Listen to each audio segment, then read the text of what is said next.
Hello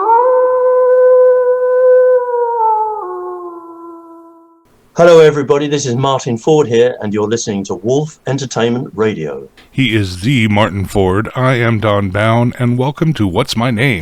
Now I'm getting gray, yeah. Living in the terror, I made my name, couldn't get any better. What's my name?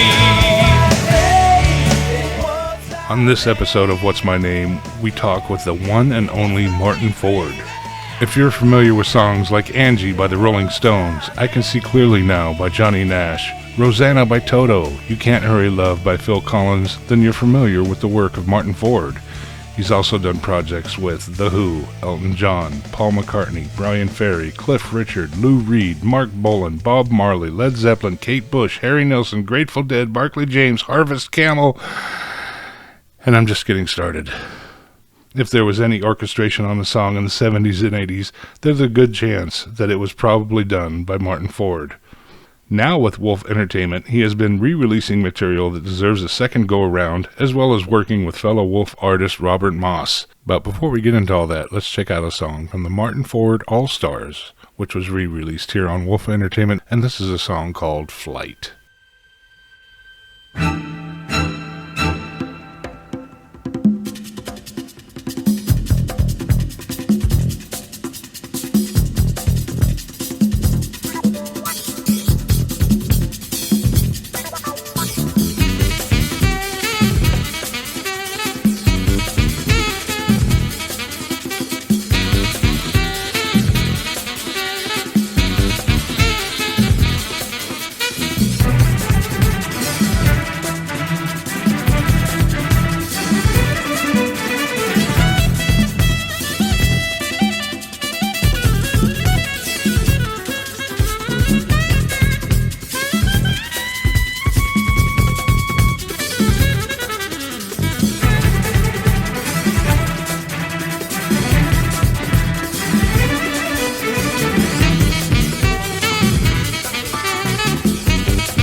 let's get in with the conversation that was truly the honor of my life with the incomparable Martyn Ford. All right, well, we're here with Martyn Ford, not to be confused with the bodybuilder. He's also If anybody does an internet search for Martyn Ford, please be assured that I'm not the 30-stone Hulk cage fighter covered in tattoos. I'm the other Martyn Ford. Right. So I also want to start this interview by saying I think it's an absolute travesty that you are not nominated or even on the list to be nominated for the Rock and Roll Hall of Fame. Well. Okay, well, thank you for that. I'm a backroom boy. People have never heard of me. I'm just the small print on the back of an album sleeve that, I know I'm well known in the business, but I'm certainly not well known to the general public. Yeah, which is a shame. I mean, there's other arrangers and conductors that are nominated or on the list, and you're not there, and it's just a crime. Well, I'm flattered that you should think that. Thank you. Well, let's start at the very beginning, which is, of course, a very good place to start. And you studied French horn at the Royal Academy of Music. I did. I went there quite late in life. I started playing the horn when I was about 12, but I didn't go to the academy until I was 24 because I had a proper job for 3 years. My music career and my science career went in parallel for several years as a teenager, and I started a degree at Oxford in zoology and then left and went to work at the Natural History Museum for 3 years as a research entomologist. Really? That's insects. Yes. So I've always been interested in natural history and specifically in insects. So butterflies, moths, beetles are my main interests. So I worked there for 3 years and then decided that actually all along I wanted to be a musician. So I managed to get into the Royal Academy of Music. Wow. And you achieved the highest grades, which is quite an accomplishment. Yeah, I was a good player. I wasn't very good at anything else there. Not very good at theory, but I could play all right. So you started your own orchestra as a senior, which was known as in Symphonia. Yeah, the New Symphonia, it was called. The very first concert we did, it was called the New Symphonia, just because we had to come up with the name. Right. And how long after you formed that did you perform at the Royal Albert Hall? Yeah, I met a guy, became very good friends with a chap called Ulrich Burstein. I can't remember his origins now, but as his name suggests, he's a Jewish guy. He was living in London, very keen on music. We had a lot in common with musical tastes. We loved Mahler and Bruckner and Richard Strauss. And he had aspirations of becoming a conductor, which is before I had. Seriously thought about it. And I said, well, why don't I put an orchestra together for you?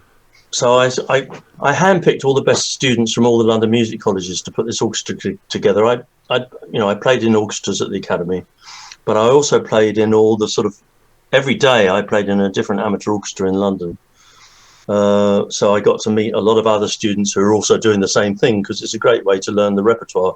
If you're playing different repertoire every night of the week, you learn, after 4 years, I'd learned an awful lot of music. Never mind what you were doing in your private lessons with your professor at the academy.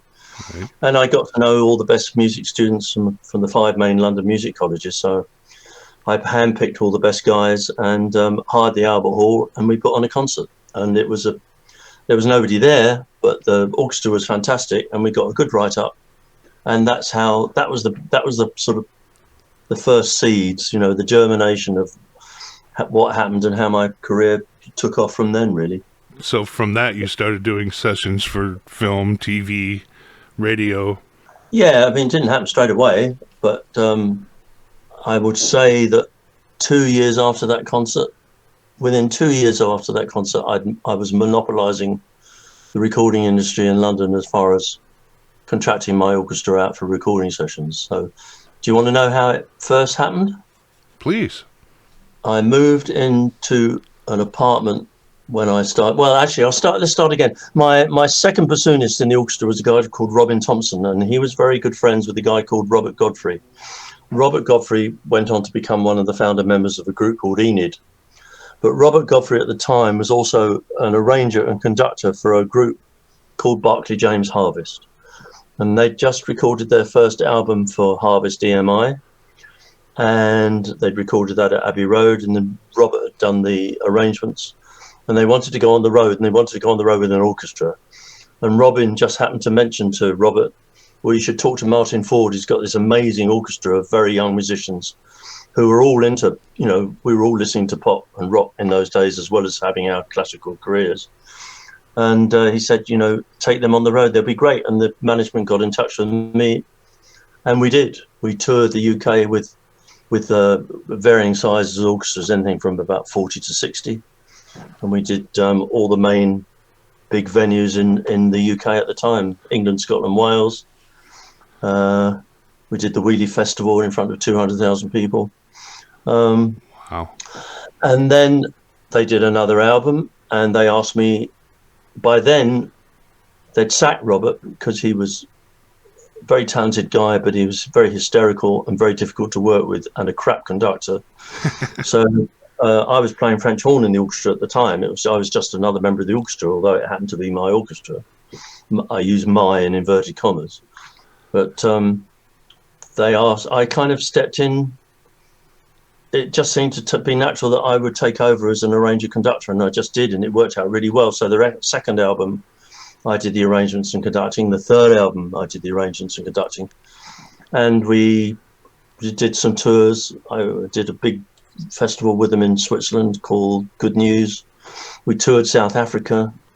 They did 30 concerts in South Africa, and I think I did 5 with symphony orchestra. Cape Town, Pretoria, Johannesburg, Durban. That was an amazing time. And then probably after 3 or 4 years, they realized that actually taking an orchestra on the road wasn't exactly economically viable. So we picked up orchestras in South Africa, but they used my orchestra all around the UK. But by that time, I was getting established in London, and I moved into an apartment, and in the apartment above me was a DJ called Dave Cash, who's a very famous DJ. He worked on the first pirate ships, Radio Caroline, Radio London. Then he went on to BBC Radio 1, and then Capital Radio. He was a national treasure, really, a very famous DJ.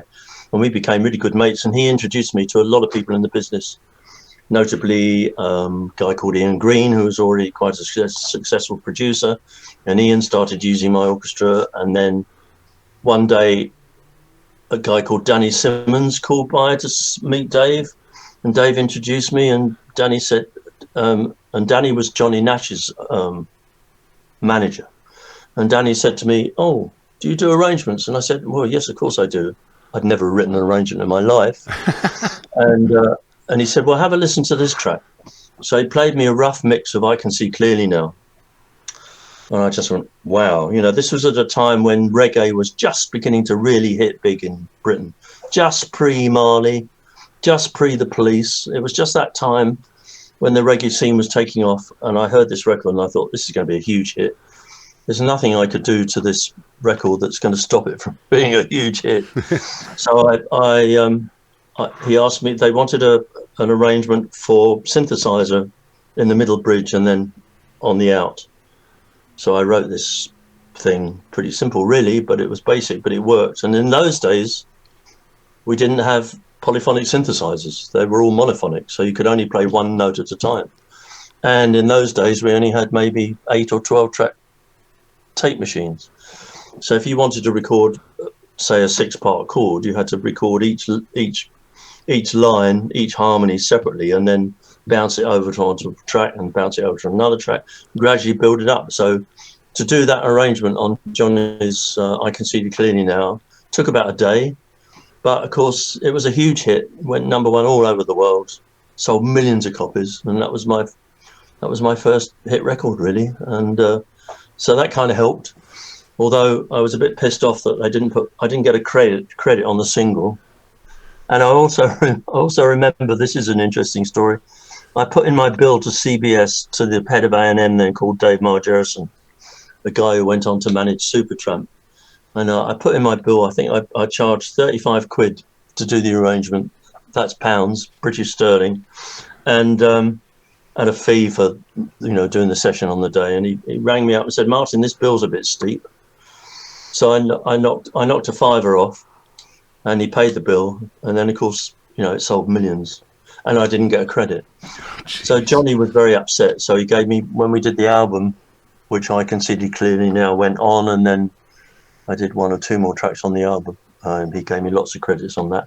And he also invited me over to Jamaica to use his villa for a couple of weeks in Christmas. So, but Christmas, so I kind of made it up for it. But anyway, a long story, but that's really how it started. And then Airedale, who were the biggest jingle makers in London at the time, they seen what I was doing, was gradually sort of building up my career, and they said to me, "We'd like you to do all our contracting, book all our musicians for all our sessions." So sometimes it could be just a rhythm section, sometimes it might be a banjo and a tuba, and sometimes it might be an ATP symphony orchestra, whatever it was, or a jazz band or whatever. I had to fix it for these jingles. And that was in the days when Roger Cook and Roger Greenaway were very successful songwriters, and they were part of Airedale. They wrote a lot of jingles. They wrote "I'd Like to Teach the World to Sing," the big Coca-Cola hit, and they wrote lots of other very successful songs. And it was just, everything just, I was in the right place at the right time with a fantastic product, because the musicians that I used were all just amazing, and they all went on to have burgeoning careers in the business. You know, my first leader became leader of the London Symphony Orchestra and the Academy of St Martin's in the Fields. You know, my co-leader, whenever John Williams came over to conduct the LSO, either in concert or in the studio for one of his movies, he insisted on Marcia Crayford being his leader, and she was the first woman ever to lead the London Symphony. Excellent. She was in my orchestra. You know, all the musicians that I used went on to great careers. They all played in the great symphony orchestras all around the world, obviously, especially in London, but also globally. So within 5 years, I'd say that I was completely monopolizing the recording business, and people were coming over from LA and New York to record my orchestra in London. Like Toto came over, and Toto 4 I did, which won 6 Grammys. Art Garfunkel came over. You know, it just goes on, really. Bob Marley came over. It was extraordinary, really. I was very lucky, but I had the right product, and I was in the right place at the right time. So I'll stop talking. So at what point during this 5-year period did you realize that you had hit onto something? Oh, within a year, I guess, because the phone didn't stop ringing. It was crazy. I had to employ a PA to help me. And then eventually I employed another guy to do all the financial stuff, who later stole all my money, but that's another story. It just took off so quickly. It was extraordinary, absolutely extraordinary, and wonderful, wonderful times. Back when the recording business was, you know, there were 20, 30 recording studios in the western end of London, and I had sessions going on all day, every day, 7 days a week. I'd be running around all the studios. Wow. Making sure everybody turned up and making sure the lineup was right, and I'd be doing arrangements and conducting my own stuff as well. It was manic. I don't know how I did it all, really. I was very driven then. I was very driven as a young man. All right. So at what point did Jesus Christ Superstar come into this, and working with Andrew Lloyd Webber and Tim Rice? Well, it was a double whammy, really. First of all, while I was still a student at the Academy, a very good mate of mine, Ted Chance, who was a horn player, who I'm still in touch with, he was doing the pit work in the West End production, the first production, the original production of Jesus Christ Superstar, with Yvonne Elliman singing Mary Magdalene, who I later became very good friends with, and worked with her on her first solo album and did arranging and conducting for her.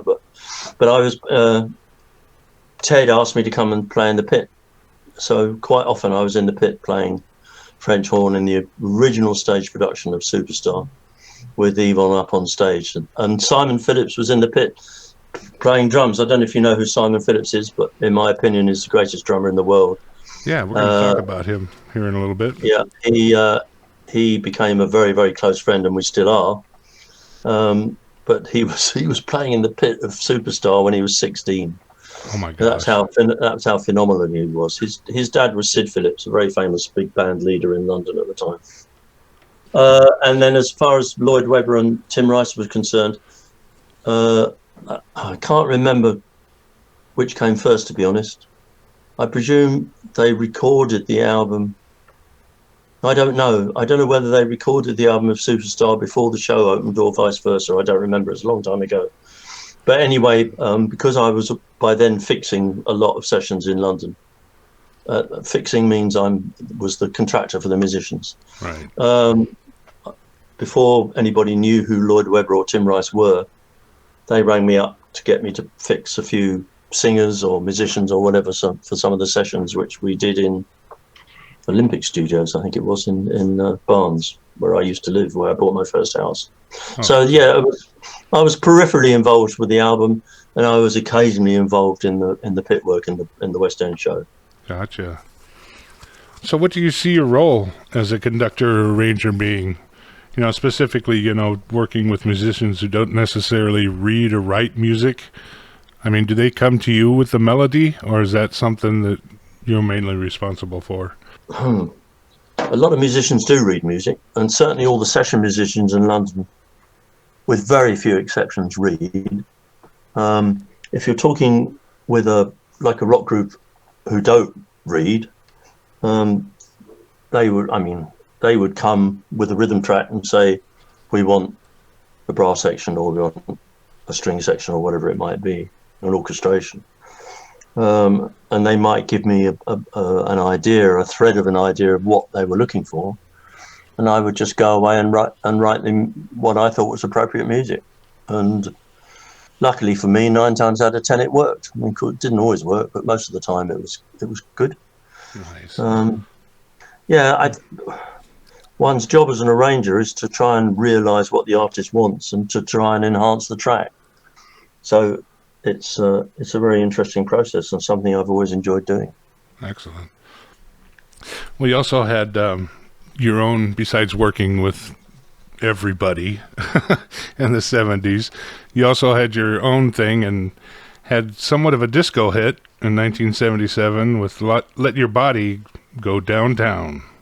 And yeah, that was interesting because a record company called Mountain were based in London, and they had Nazareth signed to them, and the sensational Alex Harvey Band, and then Nazareth lead singer Dan McCafferty, he did a solo album.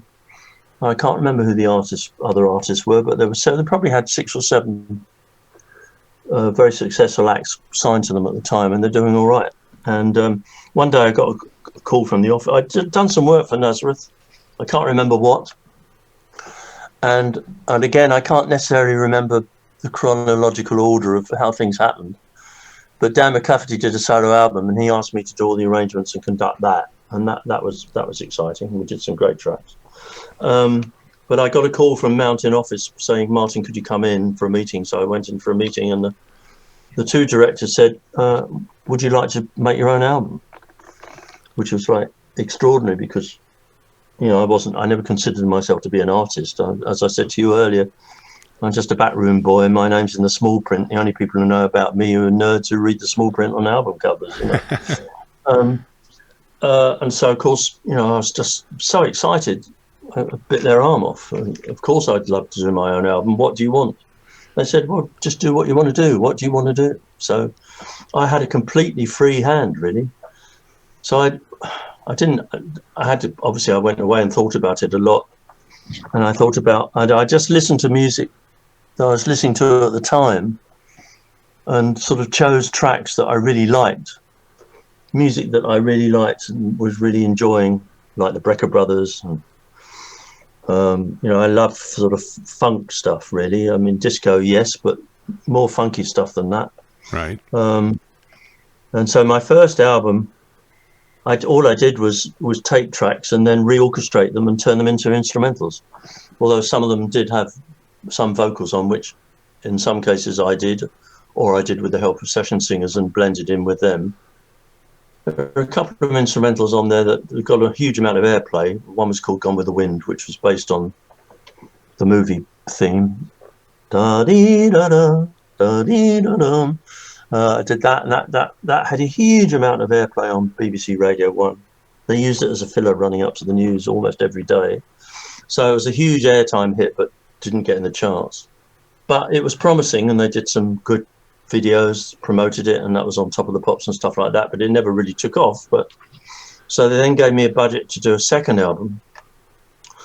And at that time, a couple called Lindsay DePaul and Mike Moran had just written a song called Rock Bottom, and they took part in the Eurovision Song Contest, which is a huge deal in Europe. And they came second with this song. They did very well. Mike Moran was, still is, a very successful composer, keyboard player, and he did a lot of work with me on. We did a lot of work in the recording studio together. Lindsay DePaul was a very successful pop singer, had 2 or 3 hit albums and probably half a dozen single hits. And I did a lot of arranging, conducting for her. I also did a week's residency at the London Palladium with her, conducting in the pit for her, along with, who else was on the bill? Sasha Distel was on the bill. Mike Reed, a comedian, and Marty Kane was a singer-songwriter. People you wouldn't have heard of in the US, but they were big stars in the UK at the time. And having a residency at the London Palladium was a big deal. So for me to be working in the pit there was very exciting. So anyway, I approached Mike and Lindsay and said, "Would you, can you write me a single?" So they did. So they wrote me "Let Your Body Go Downtown," and I recorded that. And it was kind of, it got a lot of airplay. And then they got me onto Top of the Pops. And I had to, in those days, you had to use the Top of the Pops orchestra. And you would have seen the video, which is embarrassing to say the least. The orchestra got the tempo wrong, which is partly my fault. They couldn't play it because it was actually quite a tricky track to play.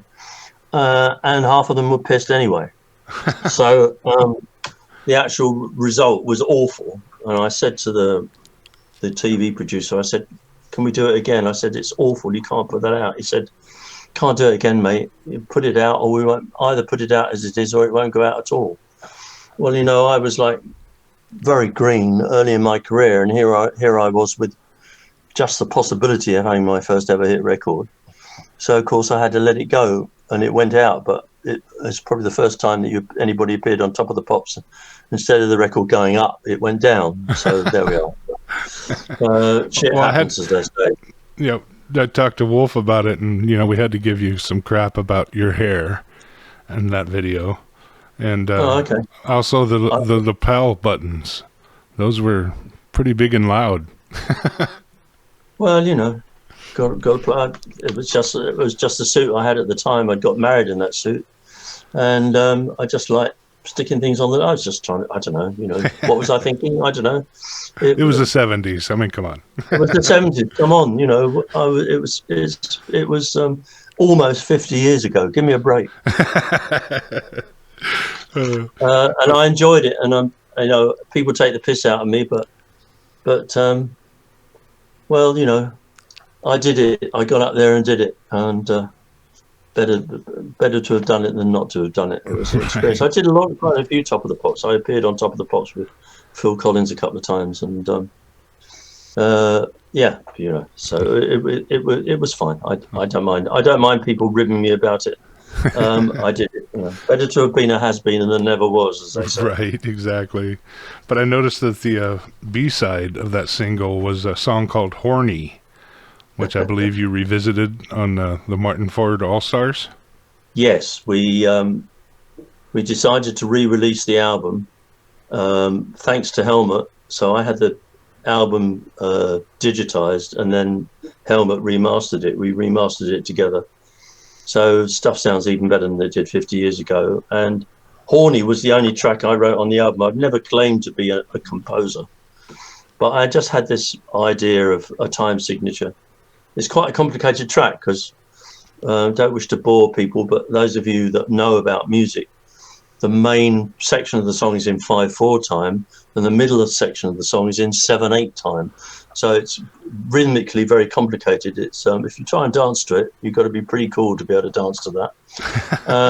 And it was I just had this idea in my head, and I came up with a riff and a tune and some ideas for the middle section, which were just like plays on nursery rhymes, really. And it kind of works. It's a hysterical track. It was a bit of a sort of thumbs up track to my parents, really, because they wanted me to be understandably have a proper job and they thought that I was mad going into the music business, and they never really understood what I did. So this track was a bit of a thumbs up to them, really. There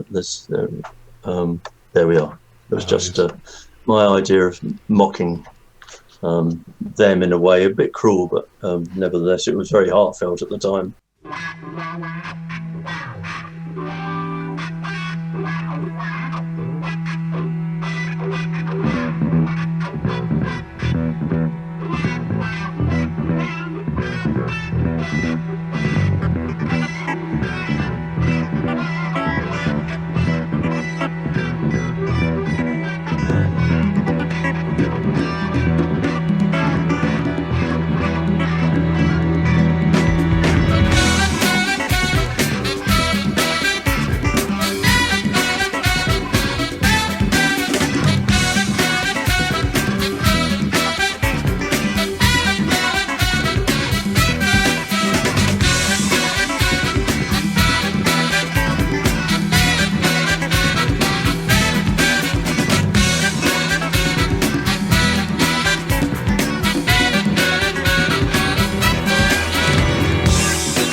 Also on that collection, you did a retake on "I'm a Man" from Chicago Transit Authority, which is very cool. "I'm a Man" is Spencer Davis. I think "I'm a man, yes I am, and can be love you so." So I think that's old Spencer Davis track. Well, Chicago must have covered that then too. Oh, okay, cool. Okay, yeah, I'm sure you know more than I do. Chicago were a great band. I used to love listening to their stuff, mainly because they use French horns. Being a French horn player, I used to love the way they used French horns in rock songs. It was great. They were a great band, Chicago. Love them. And then Sneaking Up Behind You is kind of Brecker reminiscent of Pick Up the Pieces by Average White Band. Yeah, but I think it's the other way around, really, wasn't it? It was like Average White Band copying what was coming out of New York. You know, the Brecker Brothers was Sneaking Up Behind You. I love that track. Oh, it's awesome. But you're quite right. It has a similarity to the Average White Band. Right. But the Average White Band was a very sort of white English funk band, and Brecker Brothers were a very New York-based, jazz funk outfit. Yeah, I guess they kind of met in the middle. But yeah, I love Sneaking Up Behind You. I still think it sounds great. I'm very proud of that track. It's excellent. So you also mentioned that for your, quote unquote solo work, you tend to favor tunes with a little bit of R&B, funk, and disco. And that leads me to what I think is the definitive Martyn Ford track, which is "Stranger on the Shore." That's really weird, isn't it?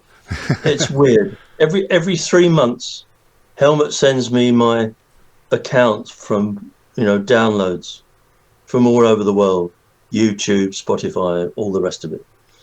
And of all the tracks that gets downloaded the most, "Stranger on the Shore" beats the rest of them by 1,000 times. No kidding. And I have no idea why. "Stranger on the Shore" was a hit by a jazz clarinetist, a traditional jazz clarinetist, very famous in the UK, called Bilk. And and the track was in the charts for about a year. It was one of the longest charting singles of all time in the history of British pop. So I thought, well, I can funk this up a bit, and I did. And going back to listen to it now, well, the orchestra sounds great. Well, of course, the orchestra were great, but I've never really understood why it's so popular. Why people download it? I don't get it. I mean, I'm pleased they do, but compared with all the other stuff on the album, like "Sneaking Up Behind You" and "Icarus" and other tracks, "I'm a Man," that I think all kind of still sound pretty good. "Gone with the Wind" as well. "Stranger on the Shore," I've never understood why it gets downloaded so much, but there we are. Well, it must resonate with a lot of people, obviously. Well, yeah, clearly it does, but it's it's a mystery. Well, that's the way it is in our business, Quite often, I can remember dozens of times making a record and I'm thinking, wow, this is amazing. This is the best thing I've ever done, and you never hear of it again. And then you do something that you consider to be, shall we say, inconsequential, and it turns out to be, it takes off and is a hit. So you never know what's going to happen. So I always treat everything I do with the same amount of respect and care, whether I like it or not, because at the end of the day, you're not the person that's going to be buying it or rejecting it.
So, of the many artists that you've worked with, is there any project that you felt was the most difficult to do?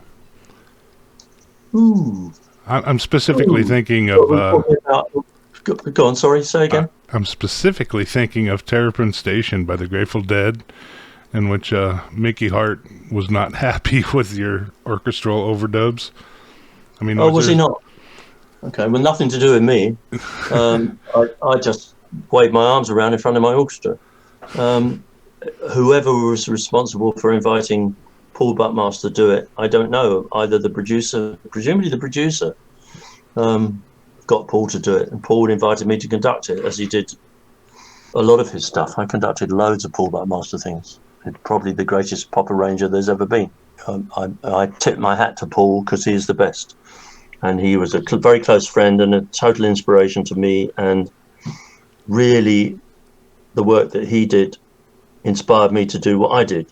But anyway, in answer to your question, I listen to Terrapin Station quite often, actually, and I do think it sounds amazing. And I do think what Paul wrote is absolutely brilliant, and I love doing it. And it's an iconic track, but who is it who didn't like it? Is this one of the members of the band? I don't know all the members of the band. Oh, Mickey Hart, one of the drummers. Oh, okay. And he didn't like it. He's an impossible guy to work with anyway, from what I hear, so... well, there we are. So why the fuck should I care what he thinks? Right. Well, I suppose if it's his album, it's fair enough, but I had nothing to do with the orchestration or the decision to have it. It was all down to either the band who were in the studio producing, or I suspect the producer. Was it produced by Keith Olsen? It was. Yeah. What a memory. Yeah, it was Keith Olsen. So yeah, I'm sure that I did some other work for Keith, and I can't remember what, and it may well have been Paul who did the arrangement, but I'm sure the connection would have been between Keith and Paul. Right. The producer, it would have been the producer that made the decision. I think it's a reasonable assumption that it was Paul that was invited by Keith Olsen, the producer, to do the arrangements, and you know, it's virtually one side of the album, isn't it? Yes. So that whole track, Terrapin Station, I think is amazing. Oh, it's beautiful. It reached number 28 on the Billboard album chart. Wow. And gold album status in 1987.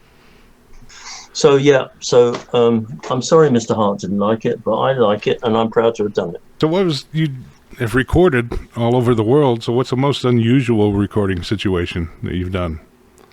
Ooh, that's a good question. Like, for example, I know Paul McCartney recorded in Nigeria once in a broken down studio. You have a similar story? Never done anything quite as odd as that, although I've recorded in some nice churches in London, and I recorded, just thought of something just now and it's gone out of my mind. Oh yes, there's a very famous Italian singer-songwriter called Eugenio Finaldi, who was the biggest pain in the arse I'd ever worked with. He was the most obnoxious man. I was invited to produce him. CBS International got in touch with me, and I was very good friends with Hugh Atwell, who was the head of CBS in London at the time, and he put us in touch together with his manager, his manager, I guess. And there was a recording studio. There's a medieval castle in a village called Caramate, which is about an hour's drive north of Milano in Italy. And I went out there for about 2 or 3 months. It's the most amazing castle. There are 2 studios in there, and you lived in the castle, all the huge, great rooms with 4-poster beds, and it was the most extraordinary place. And that was quite exciting. We used to go out to the most amazing restaurants and eat out every night. And I took over a rhythm section from London with me. Great bunch of guys. We had a laugh, but working with Finardi was a nightmare. But anyway, I can't remember the name of the album now. Yeah, that was quite an interesting location, but certainly nothing as bizarre as a mud hut in Nigeria or whatever.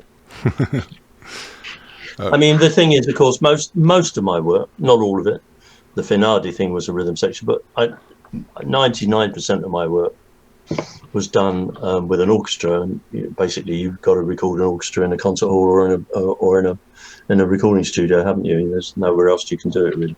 Right. So that actually leads to my question here: is how rehearsed is your orchestra before entering a recording session? I mean, no, it's damn near impossible to punch in, with an orchestra. So Rehearsed, you are having a joke. English musicians are reckoned to be the greatest sight readers in the world. British musicians, beg my Welsh and Scottish friends pardon. British musicians are rated as the best sight readers in the world. Session musicians walk into the studio, the music's put on the stand, they play it.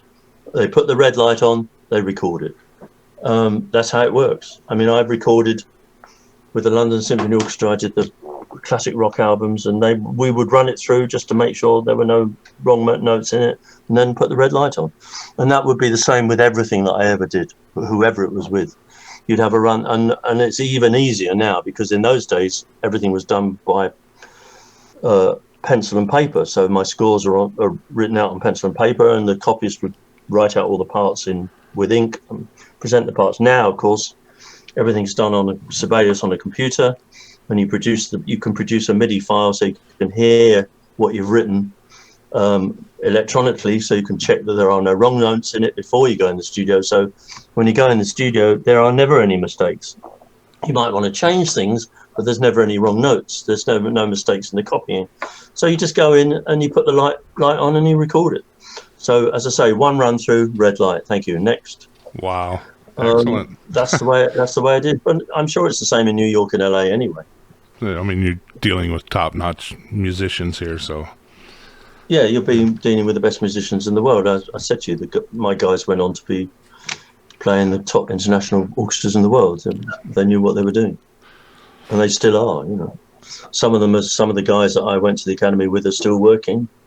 Some of them I'm still in touch with, and I'm still working. So, and I'm an old man now, so I'm very lucky, really. So was there ever a time you entered into a project where you were intimidated by the artist? Some artists were difficult. Finardi was intimidating because he was Italian, shouted and cursed and banged his head on the wall. It was difficult. Sally Oldfield was difficult to work with. She was my Oldfield sister. She still is. Lovely voice, but very difficult to work with.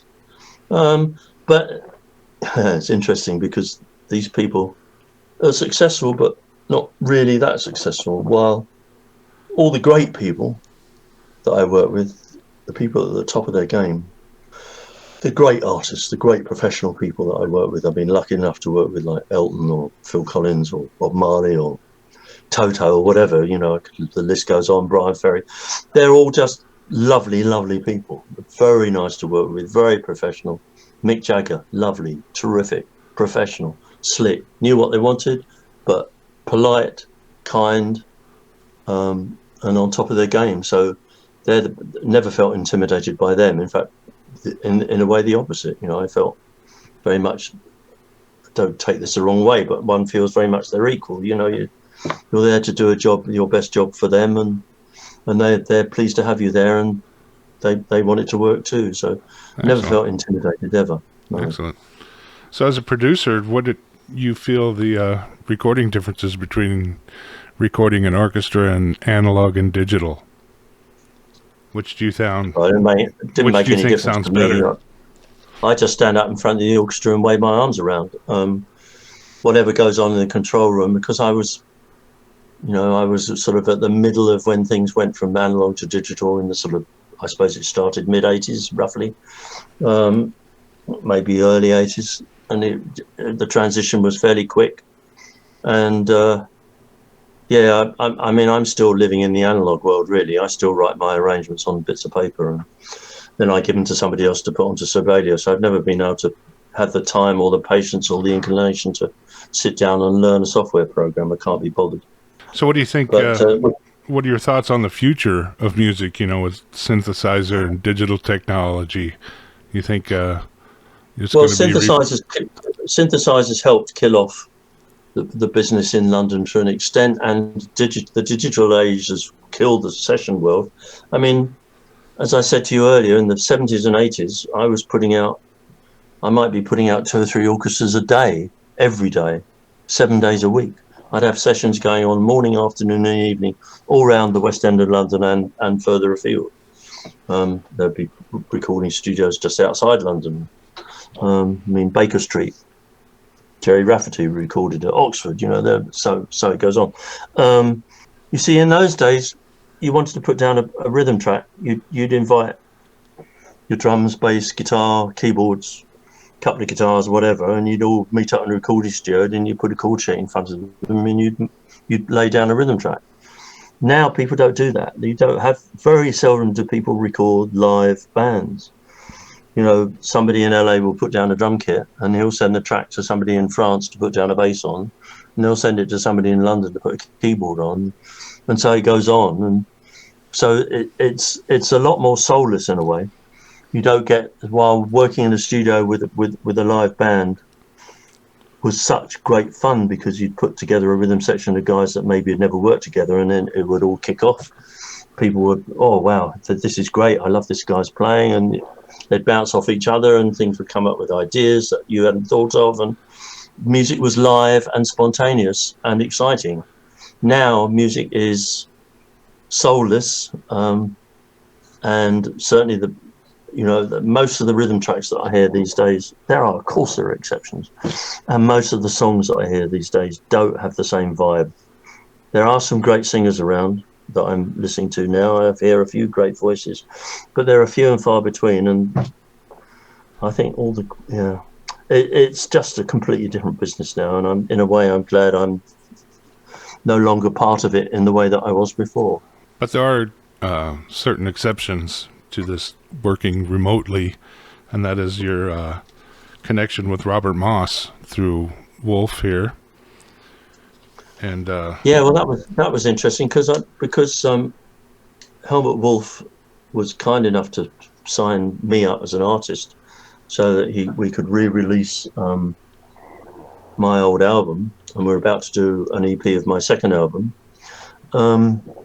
I don't think we'll release all the tracks, because I think some of them are awful, but some of them are really good, which includes the hit single. But anyway, Helmut and I have become pretty close friends over the years. And he's been to my house, and I've been to his, and we exchange ideas, and I've introduced him to other stuff. As you know, we'll probably talk about that later.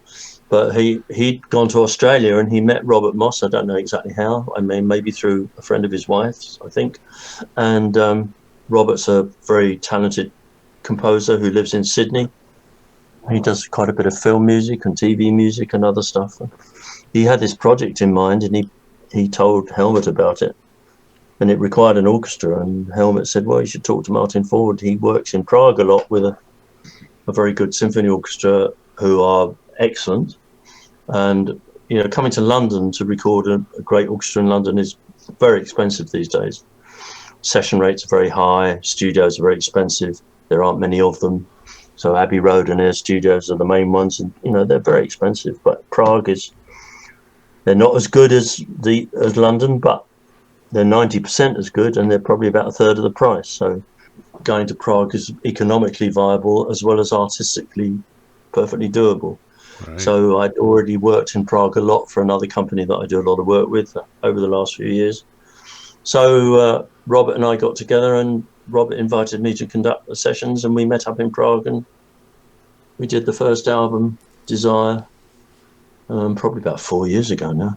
Oh, so you did actually collaborate in person and wasn't remotely? Yeah. No.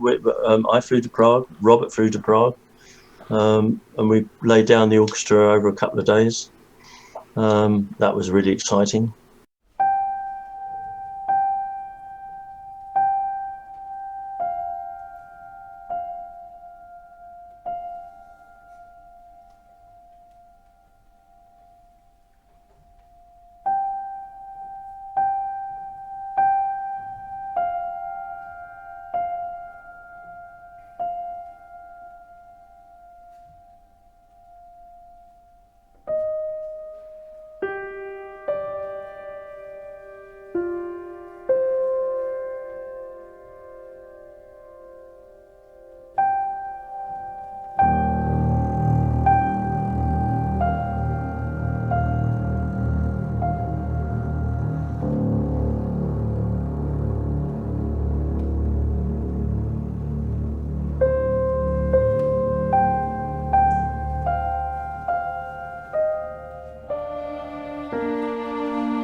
Robert came to London, and I think Helmut found Fifi wrong, and they spent a few days in London recording Fifi's amazing vocals.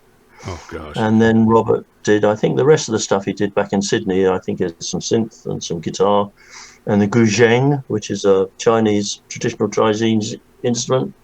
He has a friend through his wife who plays the guzheng, who lives and works out of Hong Kong. I think Robert's wife is from Hong Kong, so she speaks Mandarin. Hence, a lot of the vocals on the album are in Mandarin. Gotcha. But there's English versions on their way soon enough. Awesome. Yeah, that song Passion is just epically beautiful. Just Oh, thank you. I'm so pleased you like it. I'm very proud of the album, and it's very original, isn't it? It's unlike anything else that I've ever heard before. We've just done another one, actually. I've just come back from Prague, probably about a month ago, and spent a day there. I did a 5-hour recording session, did it all in 5 hours. This gives you an idea of how good the Prague Orchestra is. We recorded the whole album in 5 hours, plus 2 or 3 extra tracks, bonuses, for the next album. So the project's called Desire and Attachment. So the first album is called Desire, the second album is called Attachment, and they'll be released as a double album in the future. And we'll redo some of the Mandarin vocals in English. And I think Robert's done he flew out to Hong Kong to do the new lot of vocals. He managed to get Fifi. She was going to China to visit her parents, so she stopped off in Hong Kong for a few days. So it's easy for Robert to get to Hong Kong from Australia. So they spent a few days there putting down the vocals, and so they did it live together, working together in the same studio. So Robert's now got all the mixes put together, and now we've got to. They're all edited together, all the takes. So now we start mixing. Well, as soon as Christmas is out of the way, we'll be doing post-production and trying to get the album out in the spring.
到你，我属于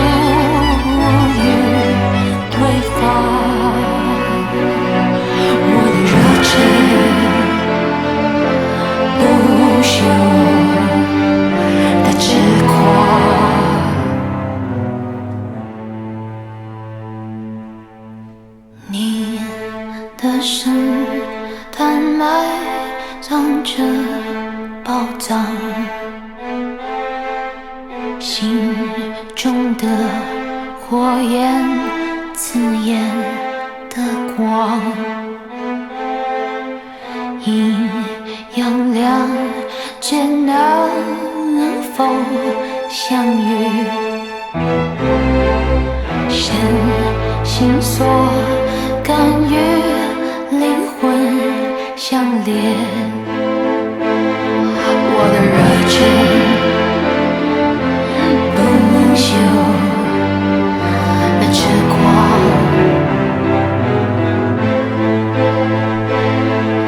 我渴望现实与你，这能否成真？渴望永恒的热忱，告诉我你的感受。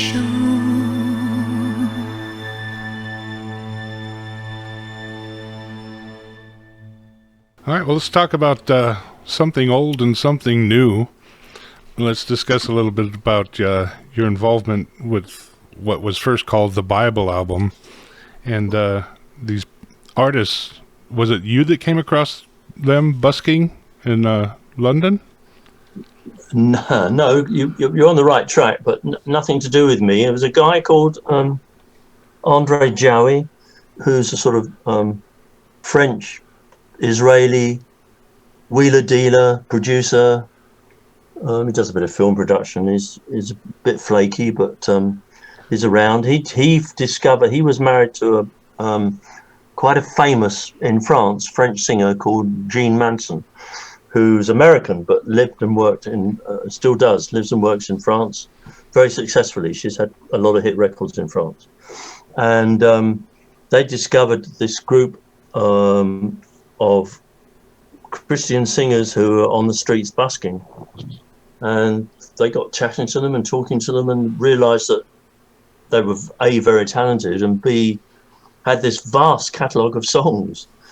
And Andre got in touch with I don't know who he got in touch with in London, but probably a record company wanted some arrangers, producers. And I'm not sure what the contact was. It may have been through Tony Hall, who was Paul Buckmaster's manager. It may have been through CBS again, International, through Hugh Atwell. I'm not sure. But anyway, we met up with some of the members of the band, and Andre, probably in a hotel somewhere in London, Paul Buckmaster, myself, and we listened to the material, and we were blown away, to be honest. So I think that we probably had about 100 songs. 100 songs. Wow. And we wanted to go through them and pick out what we thought were the best songs, but also that sort of kind of told the story of the Bible from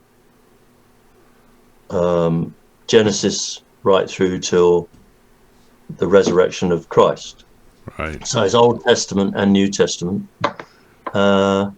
And so that's almost literally what it does. You've got Genesis, a bit of Exodus, a bit of the Ten Commandments, a bit of Noah, and then you've got the birth of Christ, and then blah, blah, blah. So there's 30 tracks on all. Paul Buckmaster and myself co-produced it. Because there are 30 tracks, we couldn't possibly do all the arrangements. So we hired another arranger called Nick Harrison, who was a very hot arranger at the time. He arranged Angie for the Rolling Stones and another track on the Goat's Head Soup album, which I also conducted. And Nick also always asked me to conduct his stuff and use my orchestra. So I conducted Angie by the Rolling Stones, another claim to fame. That was #1 in the UK and the USA on the same day.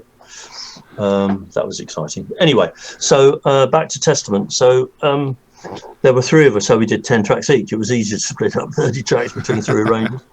And Paul and I produced it, and it took 6 months. We worked in Trident Studios, laid down the rhythm section with the best session musician rhythm players we could get, and boy, oh boy, some of the players were Simon Phillips, Barry D'Souza, Ray Russell, Hugh Burns, Johnny Gustafson, Paul Westwood, the best bass players, the best guitarists, the best Mike Moran, the best keyboard players, just the very best cream of the crop session musicians in London at the time. My orchestra, Paul's arrangements, my arrangements, Nick's arrangements, and the most fabulous vocals by these most wonderful people. And of course, because there were about 30 of them, when we had to do backing vocals, you had this huge sort of almost gospel sound choir doing the backing vocals. So have you listened to it? Yes, completely. What do you think? What do you think? It's very good. I love it. What does that mean? Very good doesn't sound quite. Yeah, I guess it's very dated. Some of it's obviously dated. Well, no, but I also think it's not I think that some at all. of it still sounds amazing. Yeah, the music is amazing. It's just coming, from my personal perspective as an ex evangelical. There were some songs I did have, lyrically have trouble with, but overall, right, okay. It's okay. fantastic. That's interesting. Such as what do you have difficulty with? I'm no longer a believer in the whole resurrection thing. Oh well, I don't have a problem with that. I'm an atheist. But no, the album's great. I don't have problems with telling a good story. No. I mean, from a historical perspective, the Bible is fantastic. It's just the whole spiritual end of it all that I can't tie together or wrap my brain around. No, well, I totally understand. I totally get that, but it doesn't stop you going to see Jesus Christ as Superstar and enjoying the music. No, not at all. So yeah, I'm with you. As I say, I'm not religious at all, but you couldn't help to be totally honest. Whether you were religious or not, working with these people was inspirational. They were believers, and they clearly loved what they were doing and were invested their heart, body, and soul into this project, as indeed did Paul and I. Right. And it was inspiring Yeah. to work with people who were so committed to their beliefs. Right. So even though you couldn't agree with their beliefs, it didn't stop one from being inspired by them. And I think some of the tracks just stand up. They're just astonishing. Yeah, I mean, the greatest story. I mean, it starts out, right off the bat, and you're like, man, this is going to be a great album. On the first day he created the light, he made the day and the night. The second of 7, the Lord made the heavens, and he saw it was fine. The greatest story ever told has only just begun.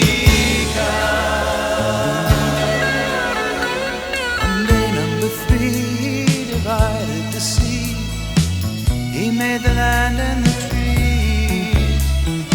On the 4th day he set the stars in their place, the moon for night and the sun for the day. The greatest story ever told has only just begun, and the sweetest song you'll ever hear is one that's not yet sung. Day number 5 he put the birds in the sky and all the fish in the sea. 6th day his hand made a woman and man, and on the 7th he rested again. The greatest story ever told has only just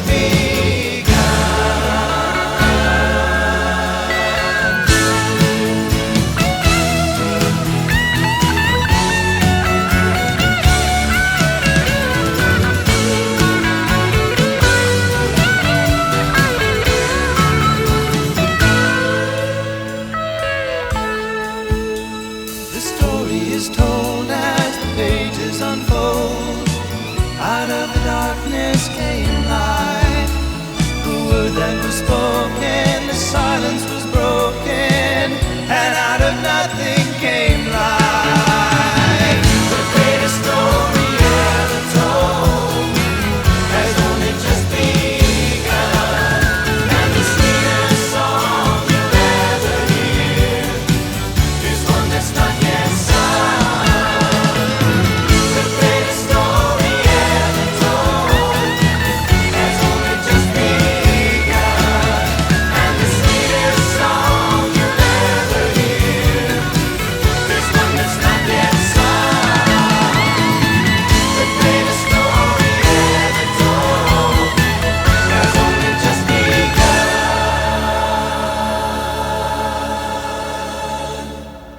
Yeah, some of the tracks are so exciting. They still blow me away. And I mean, Helmet just still raves about it. He couldn't believe it when I first played it to him.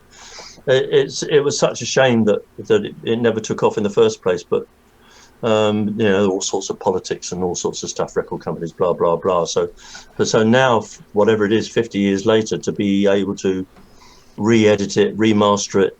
Well, we digitized it first, obviously, and then remaster it. And so it's come alive even more. It's a shame Paul's no longer around. Paul died a few years ago, but he's no longer around. So I guess I'm the sort of chief ponto in charge of the project. But thanks to Helmut and some of the guys who are still around, and we managed to put it together and get it out there. And whether anything's going to become of it or not, in a way, it doesn't matter. I'd love it to be turned into a movie or a musical. Oh, it should be a musical. I mean, it should be a musical. I'm trying to find contacts that I'd say, look, listen to this. Find me a producer that's going to put this on. This needs to be heard around the world. This project, this material deserves to be listened to. People should hear this stuff. It's so captivating, isn't it? It's just, and the vocals on it. I mean, they're just extraordinary. They're just kids off the street. Right. They'd never been in a recording studio before in their lives. I mean, wow. And you couldn't believe it when you hear it, could you? No. you made him sound like a pro, that's for sure. Well, thank you for that. I was just about to say, Paul and I think we earned our bread doing that album, because we had obviously the producers were very important. Working with these young green kids in a very professional. They could be overawed by the whole thing, walking into a studio with the greatest musicians in London, with a symphony orchestra and people like Paul, who has this amazing reputation, and they could have just folded up. But no, they were inspired. We inspired them. We all worked together, and it worked really well. And it's just a project I'm so proud of.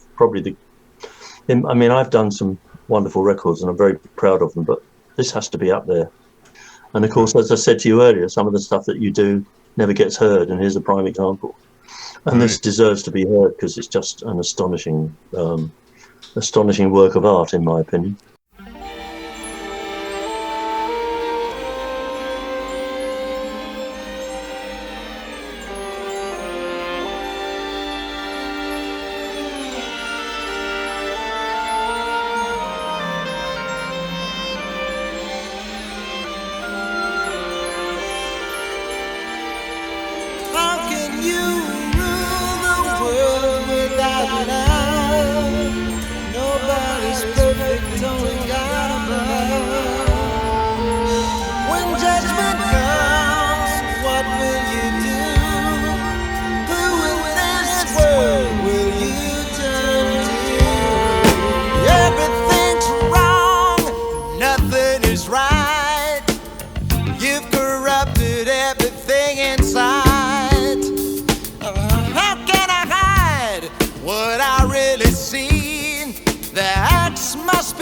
To the root of the tree.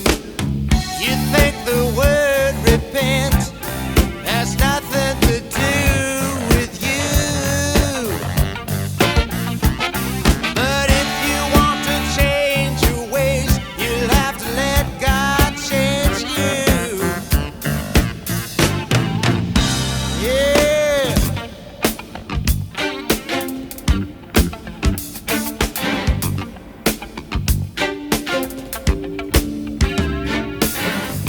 Hypocrites say everything's gonna come along. Your tradition is the same old song. I'm just a prophet crying what's to be, but someone's coming much greater than me. You think the word repent has nothing to do with you, but change your ways, you'll have to let God change you. Yeah.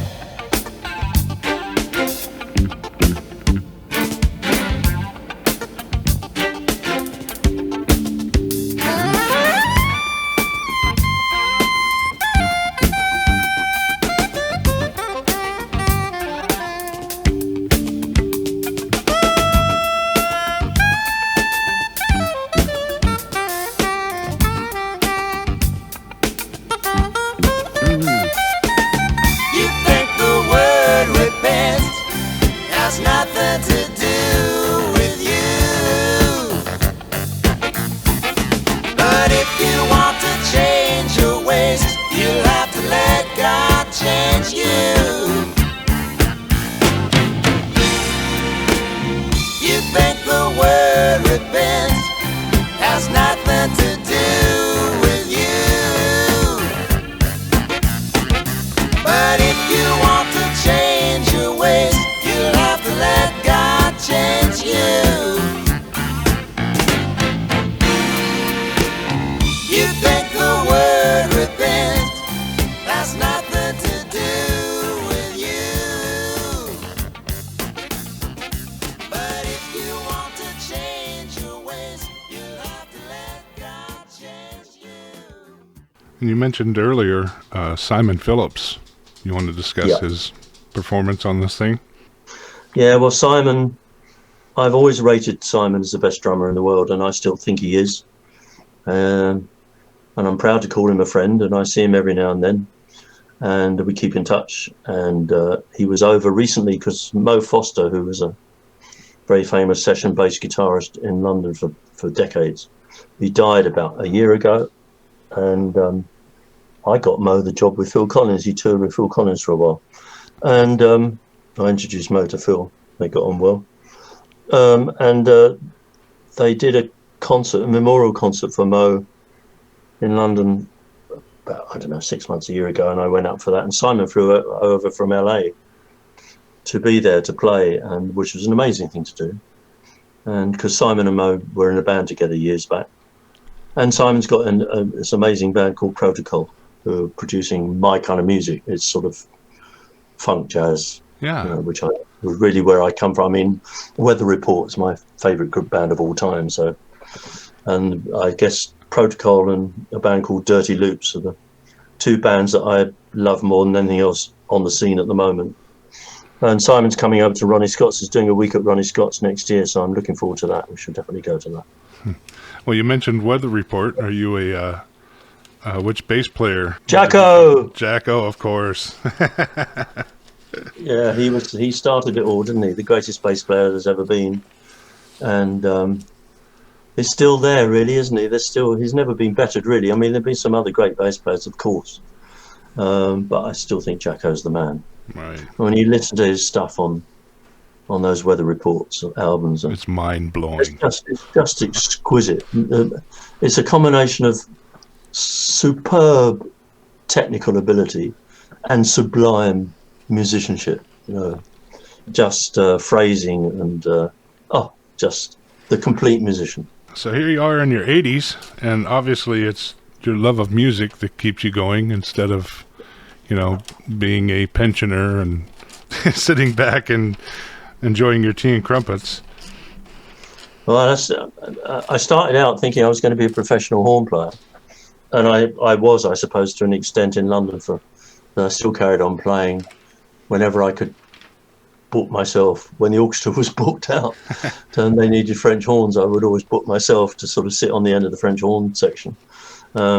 And I did some amazing sessions. I remember George Martin was called in to record the whole soundtrack for the movie of Sgt. Pepper's Lonely Hearts Club Band, and which, I mean, the film was awful and flopped, but George had to re-record the day in the life.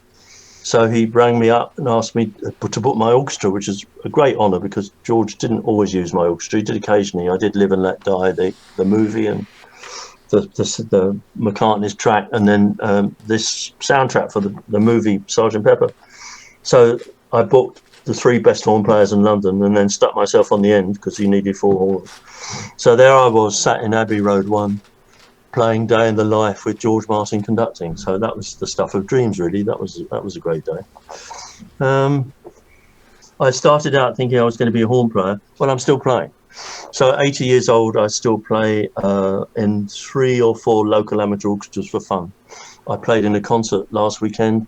I played in a concert, what day is it today? Sunday. I played in a concert yesterday afternoon. And then I went to another concert last night, which I was just listening to, but I'm still very active locally I conduct brass bands, I play in symphony orchestras, and I still do the occasional professional conducting gig.